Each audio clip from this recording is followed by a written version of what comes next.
Hello, welcome to AT&T ThreatTraq for December 15th, 2016. This program provides network security highlights, discussion, and countermeasures for cyber threats. Today we're joined by Manny Ortiz. Manny, you're the lead for our analysis team here. Tell us a little bit about what that entails. So what does that entail? It entails managing a pretty, what I would consider a pretty elite team of analysts here at AT&T, whose primary focus is looking at all of the tons of data that we produce from all of our different security devices across our network. Bring it back into a platform where these guys can basically analyze it and then obviously tell when there's things that look suspicious, things that we need to look at. So a huge team with a lot of analysis at its core. So gathering data, analyzing data, looking for suspicious activities, investigating those, and on rare occasions remediating any issues that might come up. That's correct. Yep. All right, yep. very good. The full spectrum. All right, welcome to the program today. Thanks. And Jim Clausing, you're a member of that team, an important part of it, doing security forensics predominantly, but tell us a little bit about what you've been up to lately. Yeah, well, I spent a lot of time working on developing tools for our cloud forensics presence, and for, that's the big thing that has us, hopping these days is, what do you do when VMs in the cloud get compromised, or when the hypervisors get compromised, and how do we investigate those situations? So I've been spending a lot of time working on tools to allow us to do that. All right.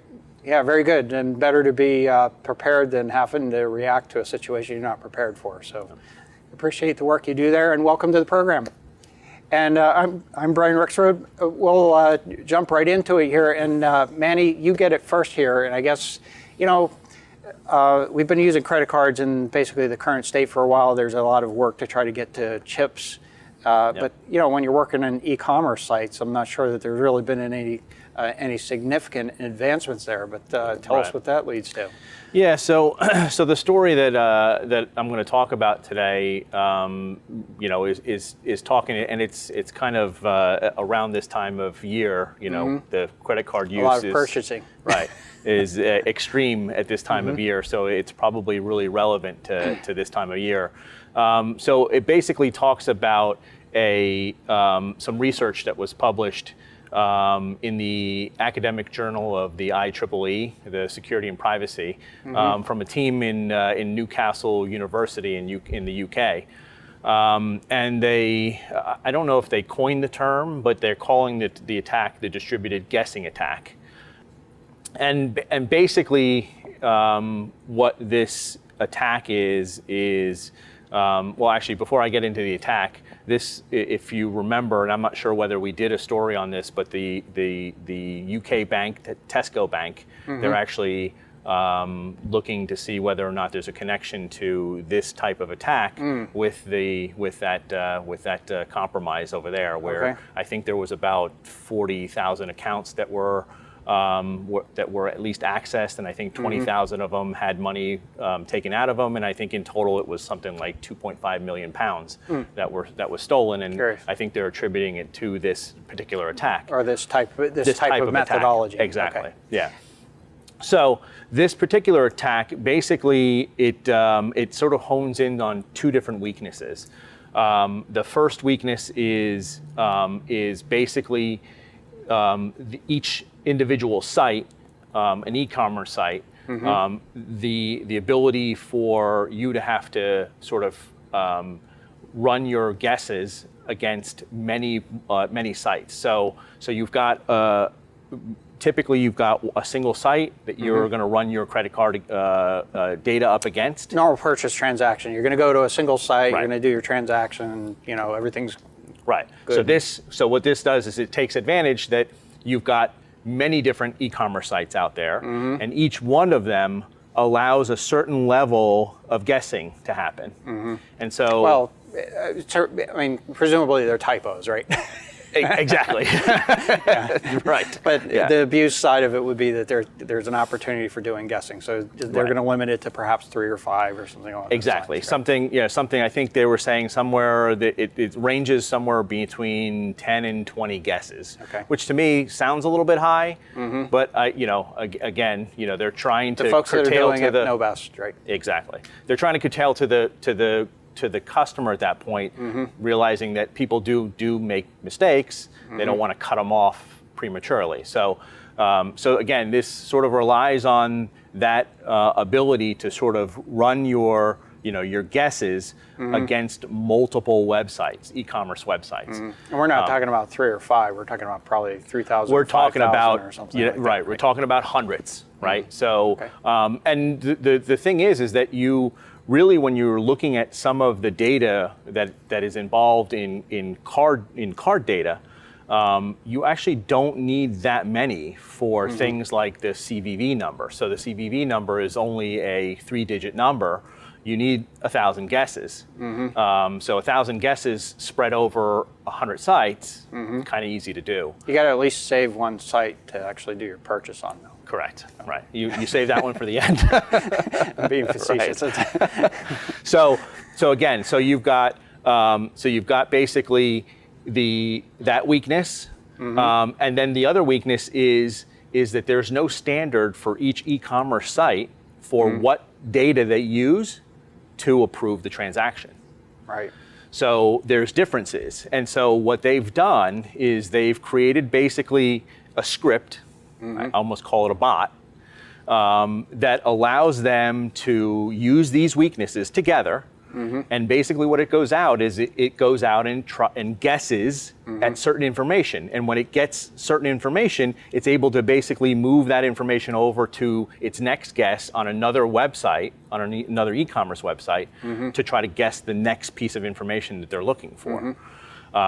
So with all this combined and all the intelligence behind the script that they've written, they've literally been able to crack cards, CVV numbers, actual credit card numbers in less than 6 seconds. Wow. They actually have a video there where they show you, how quickly it is able to, based on just knowing the last 4 digits of a credit card number, Right. how quickly it was able to get the CVV number. So I think this is a case where, well, first of all, let's talk a little bit about how individuals can protect themselves. What do you think? So individuals obviously can protect themselves by, probably things that we've talked about in the past. So limiting so if you've got a card, make sure that you have a credit card that's specific to online purchasing. So keep your online purchasing card separate from the cards that you have. And this isn't going to prevent it from being used fraudulently, but it'll at least it'll at least keep you from getting all your cards Exactly, blocked, right? Exactly. And they're also saying that the expectation is if fraud is detected, they're going to block your card. You're going to have to go through a process to get it replaced and things like that. You don't want all your credit personal card cards, to be right? blocked. Exactly, with all your real money Right. involved in all that mess. Also important to keep in mind that as long as you report the events quickly enough, you're not liable for any more than about $50, and generally speaking, if if you've done everything right, they're not going to hold you for the $50 either. And they also say to, obviously, on those online credit cards, keep your limit, your upper limit, low. A lot of credit cards like to say, sure, here, take $50,000, but they say to keep that limit low so that if something does happen, there is a reasonable upper limit that they can purchase on the card. Okay, good point. If you have to use or they're saying if you have to use a bank card to only transfer money to that bank card as you need it. So if you're going to use the same card online and it is your actual bank card, so it's tied to a checking or savings account, to only transfer money over to it as you need it, as you know you're going to make purchases. I know that it makes it a little bit of a pain to do it that way, but again, it does limit your exposure. Limit the exposure because that's a case where it actually is your money. On a credit card, it's effectively the bank's money until you actually pay the bill. But in the case of a a bank card, it's actually going to be your money that's missing while you're working through Exactly. getting that Yeah, and that result. could take some time before they sort it all out. And in the meantime, your money is sort of held ransom. Okay, so now, and I know anybody that's on the receiving end of PCI, payment card industry requirements, they're probably not a big fan of it because it does, it does require additional work. You have to do certifications to make sure that you're compliant, and then if you don't, you might lose your opportunity to use the payment cards, which could be a big impact on the business. So. But personally, I think it's kind of the right model, that it's an industry-driven set of standards that are, for the most part, based on real circumstances. That is, it's not an academic exercise. We've seen these problems before. We need to fix these problems and make sure that it's an industry standard. So as you pointed out, you suggested some of the things that perhaps will need some improvement is perhaps having some standards for how you validate whether the credit card is valid, and maybe even doing it through a centralized repository. I think that oftentimes is the case, to make sure that if there are lots of guesses taking place across the board, that it perhaps locks out the account or does something appropriate to make sure that it doesn't turn into a big financial loss. Right. Yeah. So standardizing is going to be making sure that you don't have different standards across different e-commerce sites. So everyone has a standard that says you need to check these 3 things, and everyone needs to check these exact 3 things. And perhaps some controls around what locks them down. I think one of the things that I've run into, just my personal experience, is that I'll put in a credit card, put in credit card information, and it'll say, well, something's wrong.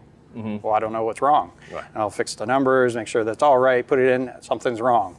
And then, fix this, do it again, and something. It turns out that I missed an initial in my name or something like that. It wasn't right.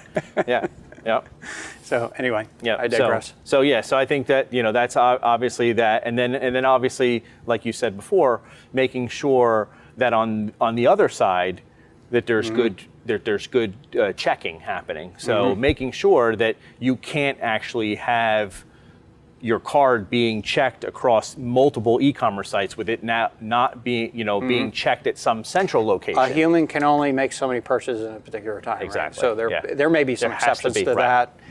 When there was a period of time, is actually a number of years ago, about 10 years ago, they were talking about micro purchases. That never really came to fruition, but there certainly are cases where you could be purchasing things at different places at different times, in an e-commerce sense. Correct. There would be some, based on analytical,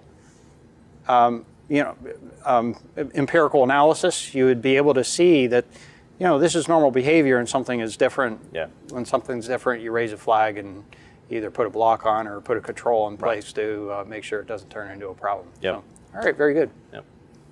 Thanks for bringing that. Now, for sort of a switch of pace here, Jim, we've talked a lot about NTP in the context of using it in reflective denial of service attacks. There have been a number of cases where it's been a problem. I think with this, for the most part, been brought under control, but still we rely on NTP for other things and wouldn't want that to go away.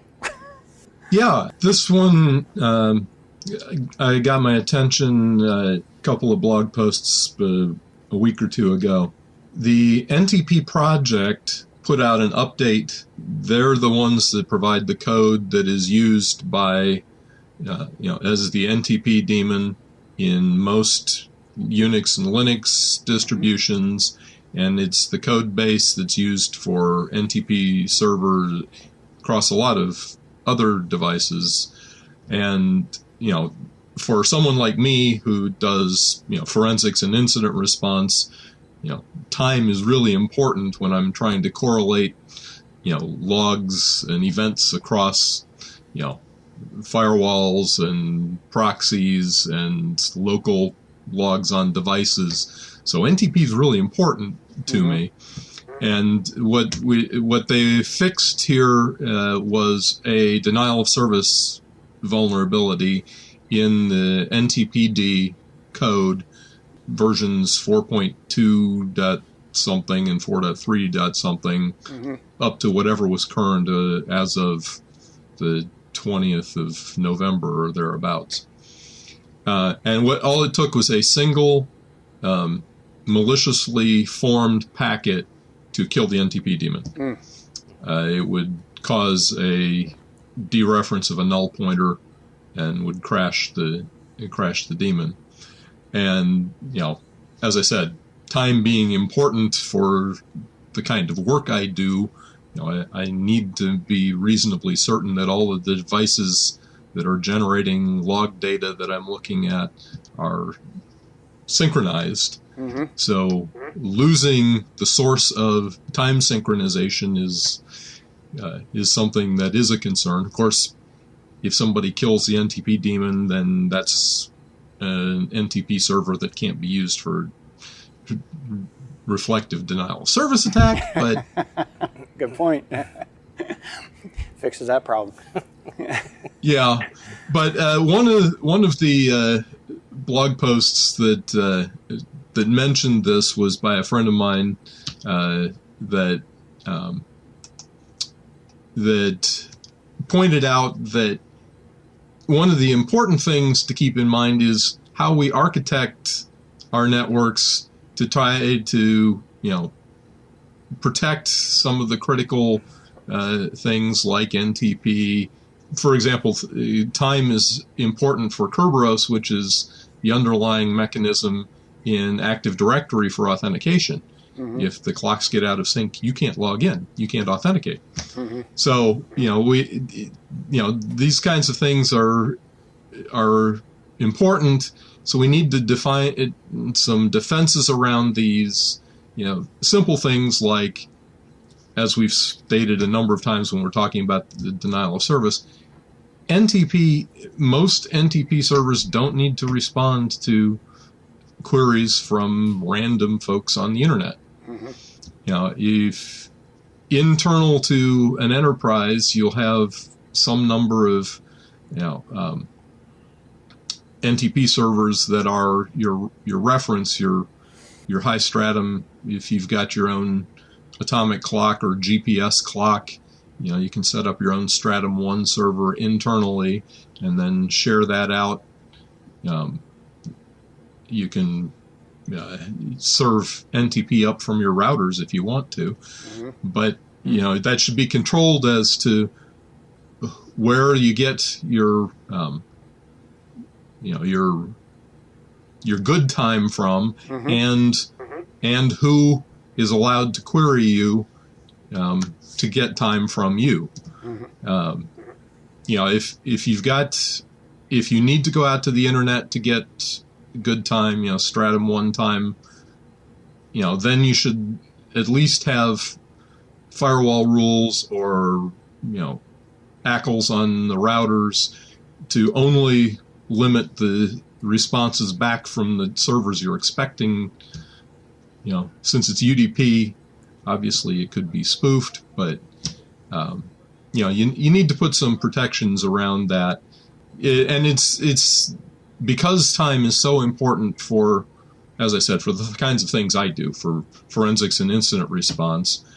This just got my attention as something that needs to be taken care of. Since the NTP Foundation put out their patches around Thanksgiving, I expect to see updates pushed to all of the major Linux distributions in short order.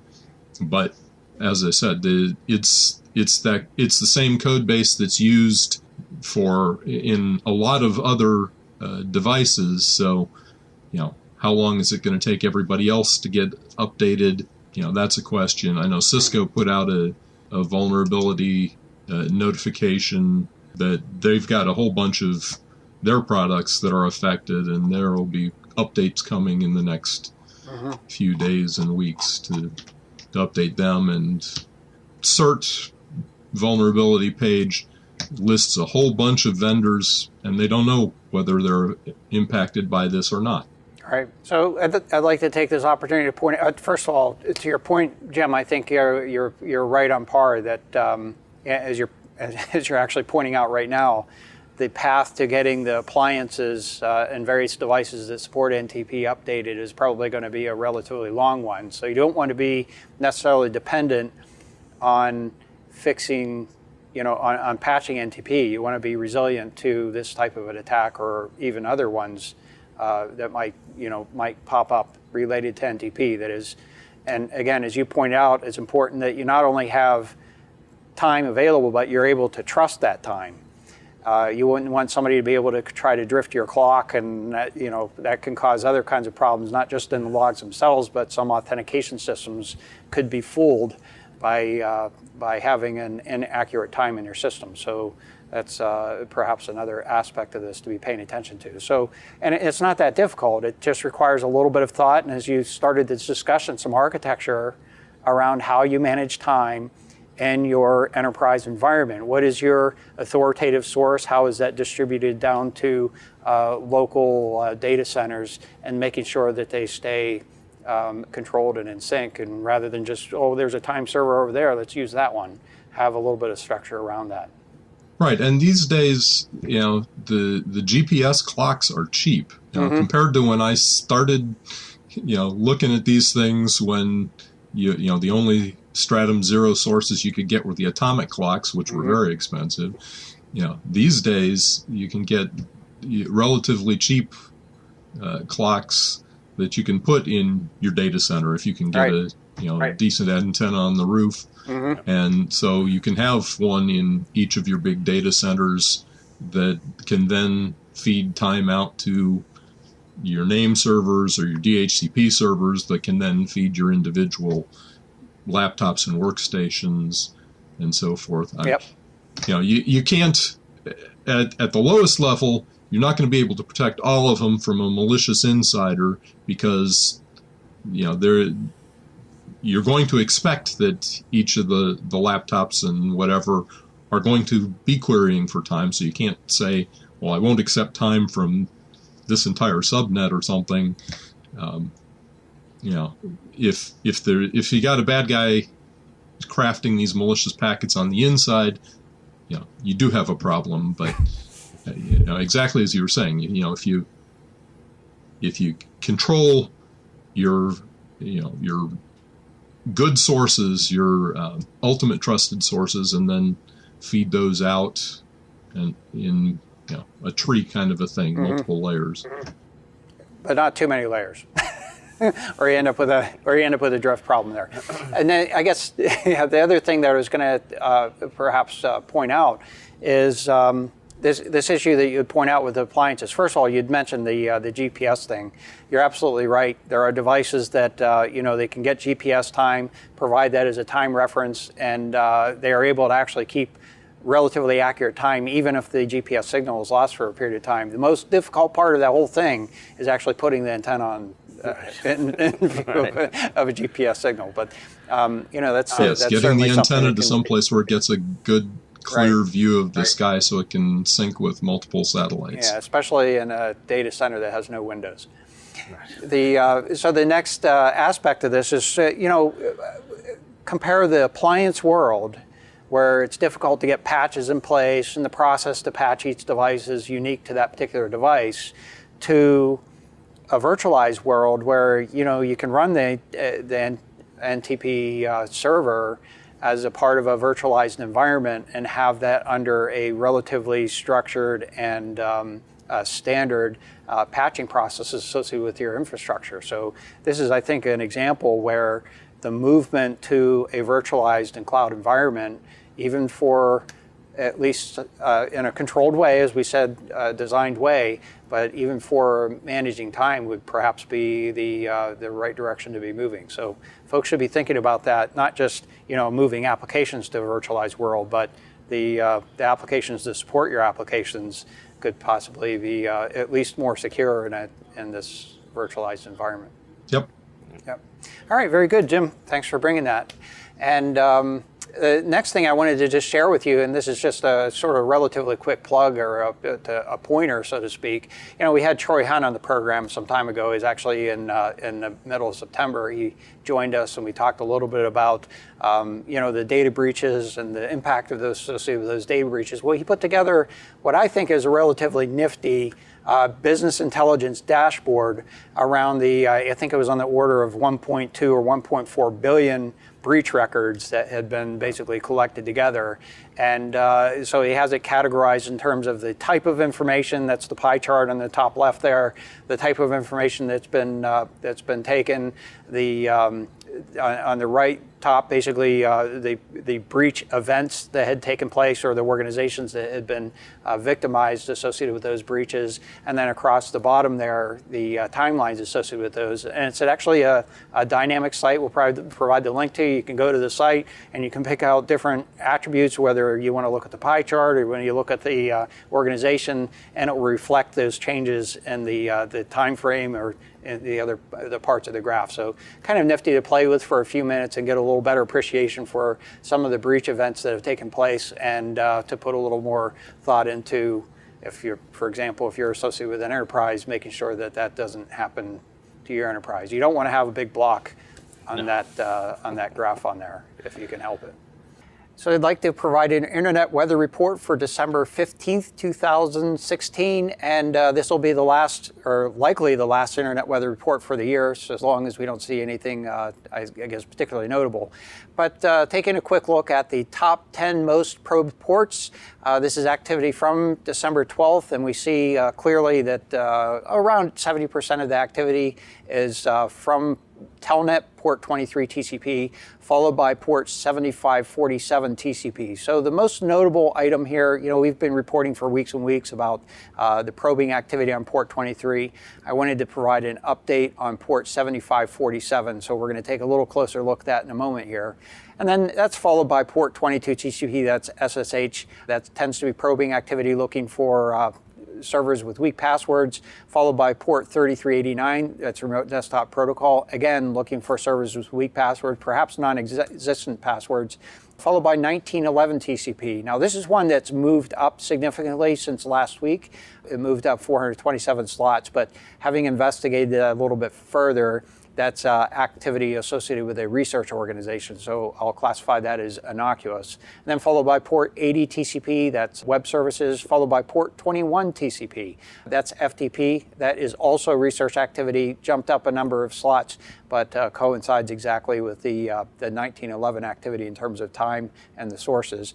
And then followed by 443 TCP, that's encrypted web activity, SSL. And then 1900 UDP, we've talked about that a number of occasions, where it's basically probing, looking for SSDP servers that would be able to be used for reflection attack activity. And then last here is 1433 TCP, that's Microsoft SQL database. Looking at the most sources doing the probing, actually is at the top of the list. Again, port 23, about 70% of those, and then followed by I'll say a sizable sliver, maybe roughly 20%, 15% of the activity associated with port 7547. Now, one of the things I wanted to point out here is in previous weeks, actually 2 weeks ago when we reported on this, port 7547 actually had the first place slot, and since then has been diminishing. So we're going to take a little closer look at that. Also showing up on this graph or this pie chart are port 445 TCP, that's Configure, port 80 TCP web activity, and we have a number of ICMP ports or types that are showing up here. ICMP 8, which is ping request, ICMP 11 and ICMP 3 are reflective of basically, it can't get there from here, a consequence of a lot of the probing activity. And then showing up in the number 10 slot is port 22 TCP, that's SSH activity. And again, this is in terms of the number of sources that are doing that probing. So digging a little bit deeper into the last 30 days of activity associated with probes and sources on port 7547 TCP. This is the CPE WAN management protocol. Well, actually, what had happened is there were some vulnerabilities associated with the LAN side protocol that is often offered on this same port. It was exposed to the internet side on some basically consumer service or internet service residential gateways. As a consequence, those specific devices were exploited, recruited into a botnet that they're now calling the anti-botnet, which is basically a big brother of the Mirai botnet. But nevertheless, what we're seeing here is that particularly notable is in the number of sources that are doing that probing activity. We're up in the order of hundreds of thousands of devices that were participating. It's now in the order of perhaps about 20,000 devices. So it's diminished by about 90% of its original size that we had been observing from this particular platform. Now, it's interesting to take a look at the geographic distribution of this activity. This particular chart is showing what it looked like on November 28th when this activity was relatively new. We had on the order of about 140,000 sources, those unique addresses that are mapped on this map here. We saw really heavy activity in Europe, some activity in South America, Australia, some relatively heavy in India, and some in, it appears to be China there. And so you could see where the really hot spots were associated with this activity. Now, since then, looking at a chart from, I think it was just December 11th, what we see is, I guess what I'll describe as a little broader distribution. As attention has been brought to this, the activity on this port, we see more researchers that are basically popping up as sources of scanning activity, but probably more notable is where the hot spots have basically diminished. A lot of the ISPs, and this is a case where ISPs have had to take action to remediate this issue. And a lot of ISPs have taken that action, but there are still some hot spots of that activity still taking place. So it's notable to be really kind of take a comparison of the previous chart with the current or more recent chart to show how those two compare. And one thing I'll point out is that is a normalized chart. That is, there are many fewer sources in this second chart in comparison to the previous one. So it helps to kind of show the relative change that's taking place. So that's our show for today. We'd like to thank you for joining us. And if you'd like to get in touch with us, you can reach us with email at attthreattrack@list.att.com. And you can find AT&T ThreatTraq on the AT&T Tech channel. It's on YouTube as well as on iTunes as an audio podcast. You can follow us on Twitter. Our handle is @ATTBusiness. And Jim, I'd like to thank you for joining us today. Manny, thank you for joining. Pleasure. I'm Brian Rexroad. We'll be back next week with a new episode. And until then, keep your network safe.